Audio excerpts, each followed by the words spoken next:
This short video will show you how I use the Google Reader, which is still the most popular news reader, to subscribe to and consume an enormous amount of web content while also keeping my inbox clean.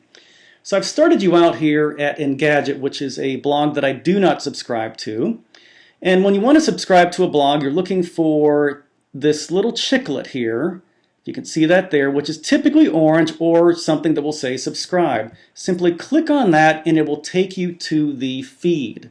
Copy and paste that into your reader.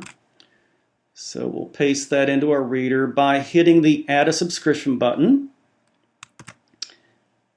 And it's going to bring in all of the current posts because this always on source, this RSS feed, brings together all of that content automatically into your reader. Now you can see that this platform is kind of busy and difficult to comprehend if you're not a techie, so I'm going to show you later how that actually works more easily. But the thing you need to see that's most important is down at the bottom here is how you manage your subscriptions.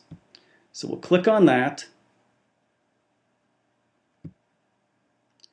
And that will take us to a complete list of everything that we subscribe to. This is where we can delete a post that or a feed rather, that we no longer want to subscribe to, or we can change and create new folders. So I've got two specific folders. One is the priority folder for everything that I really want to read on a daily basis.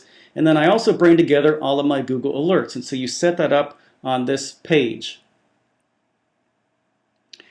Where I actually work with the content is over here on iGoogle. If you just search for iGoogle, it's a platform that allows you to bring in widgets. So I've got a widget for the Google Reader, one for dictionary.com where I learn a new word every now and then, my blog, and even ESPN.com. This is where you can, and by the way, I've got a theme up here. They allow you to choose a particular theme, but there's one that gives you a new image just about every day, so I like the variety of that, and that's cool. I get some variety. But right here is where I actually work with the reader. So I've got all of the items. So I've got 35 unread posts, and I have my starred items. These are ones where I've checked off that I want to come back to later.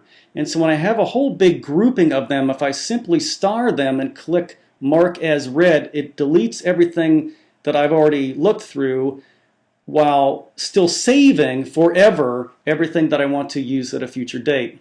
Now here's a new Google alert that's come up, and I've been on Twitter recently, so I know who's been retweeting my content, but I'll click on it anyway. Oops, we don't have the link there, and as you know, that occasionally happens with Google alerts. If I wanted to save this, let's say I do, and I had other posts in that grouping, and I click mark as read. Well, they're all gone, so they're all deleted. However, that particular one that I starred will be saved, and if I go back, it'll be the first one in that starred list. So now let's look at all of the posts, and the whole idea is that you can scroll through all of this content, and just by looking at the headlines, determine if you need to read any of these. And I'm a pretty quick study, so I'm looking at headlines. So let's start at the beginning here and see if we really need to save any of these and come back. Mashable tends to reprocess a lot of the content that's available on TechCrunch, which is a blog that I read pretty aggressively. I'm doing an article coming up soon on QR codes, so I'm going to tag that for later. And there's probably going to be a lot of information on South by Southwest, which I'm not really interested in because my audience isn't. I do get some good information on Digital Inspiration blog, and so on and so forth. JavaScript, my audience isn't too concerned about that. And I had already previously seen these. So that was 30 some odd posts. With a click of a button, they're all gone. And a couple of them are going to be saved for future use. And so as you can see, it's a great way to process a great deal of information, keep your inbox clean, but also be able to refer back to that information at a later date and have it available for whatever you're doing with that content.